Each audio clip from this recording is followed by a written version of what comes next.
वैचारिक एक same ideology वाले पक्ष आहेत आणि त्यामुळे आम्ही 25 वर्षापासून सोबत आहोत आणि मोदीजींच्या नेतृत्वाखाली जे सरकार स्थापन होणार आहे त्यामध्ये मोदीजींना आमचं समर्थन पूर्ण आहे, पाठिंबा आहे आणि त्यामुळे मी त्यांना शुभेच्छाही देतो। सीएम साहेब, एनडीएला बहुमत आहे पण इंडिया अलायन्सही सरकार बनवण्याची तयारी करत आहे। आज इंडिया अलायन्सची बैठक आहे।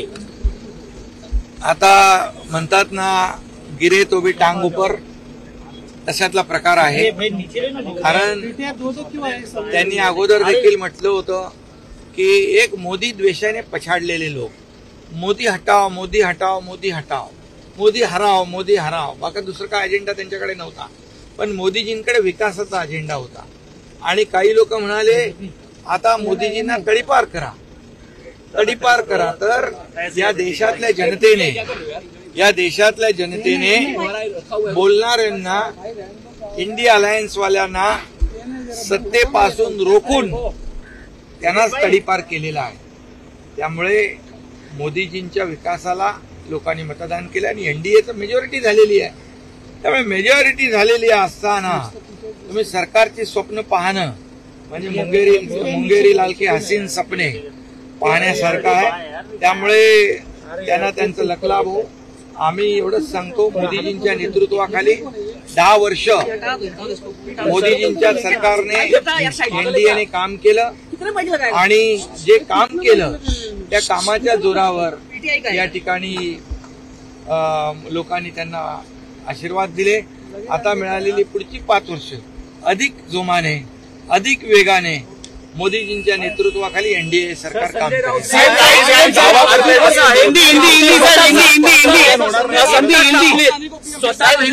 शिवसेनेचे 7 खासदार आहेत। सत्ता स्थापनेत तुमची मोदींकडून काय अपेक्षा असेल? आता अपेक्षा घेऊन मी आलेलो नाही, मागण्यासाठी काय आलो नाही, आम्ही देण्यासाठी आलेलो आहे। त्यांना समर्थन देण्यासाठी, पाठिंबा देण्यासाठी आलेलो आहे।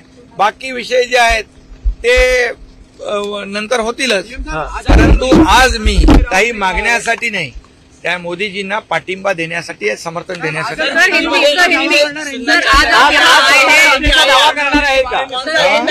उद्धव ठाकरेंनी असं म्हटलं आहे की इंडिया अलायन्सने सरकार स्थापनेचा दावा करायला हवा, असं काल पत्रकार परिषदेत मैंने कहा है ना, मैंने कहा है कि मोदी जी को पूरी तरह जितनी मेजॉरिटी के लिए सांसद लगते हैं, संख्या लगती है, उतनी पूरी हो चुकी है, उससे ज्यादा है और एनडीए की सरकार मोदी जी के नेतृत्व में बनेगी।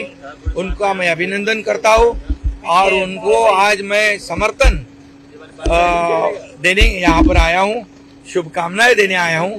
और कहावत है, गिरे तो भी टांग ऊपर वाली, ऐसी बात है। जिनके पास आंकड़े नहीं है, जिनके पास मेजॉरिटी नहीं है, वो सरकार बनाने की बात करते हैं। ये तो मुंगेरी लाल के हसीन सपने हैं, ऐसा मैं कहता हूँ।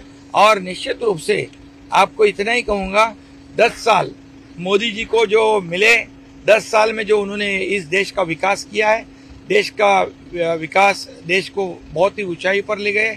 उनके पास देश के विकास का एजेंडा था और सामने वाले जो थे विपक्ष वाले इंडिया अलायंस, उनको एक ही था, मोदी हटाओ, मोदी हटाओ, मोदी हराओ।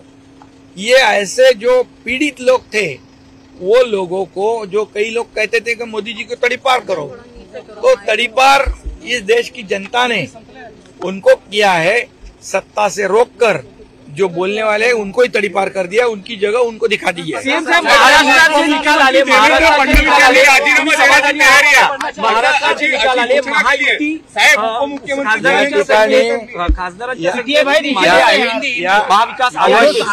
अवश्य त्यामध्ये संविधान बदलणार अशा प्रकारचा अपप्रचार करून, लोकांची दिशाभूल करून या ठिकाणी मतं मिळालेली आहेत।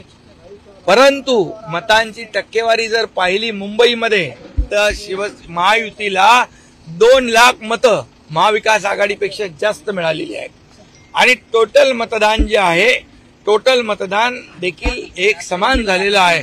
परंतु या ठिकाणी अपप्रचार, गैरप्रचार, संविधान बदलणार आणि घाबरवून एक दहशत निर्माण करून ही मतं मिळालेली आहेत. पण मूळ मतदार जो आहे शिवसेनेचा 19% 14.5% मतदार शिवसेनेचा आमच्या बरोबर आहे, राहिले 4.5% त्यांच्याकडे.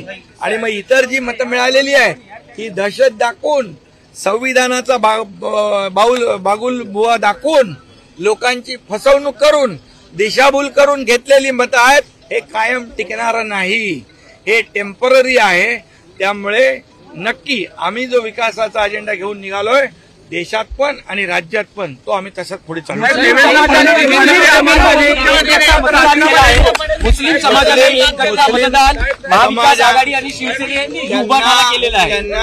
त्यांना घाबरवून त्यांच्या समोर अपप्रचार करून संविधान बदलणार, तुमचे हक्क जाणार, ह्या सगळ्या गोष्टी त्याच्याबद्दल मोदीजींनी स्पष्ट करून देखील या अपप्रचाराला जे बळी पडलेत आणि त्यांनी मतदान केलंय त्यांना खऱ्या अर्थाने त्यांचा संभ्रम दूर होईल आणि ज्यांनी त्यांना फसवलंय त्यांचे खरे चेहरे त्यांच्या समोर येतील.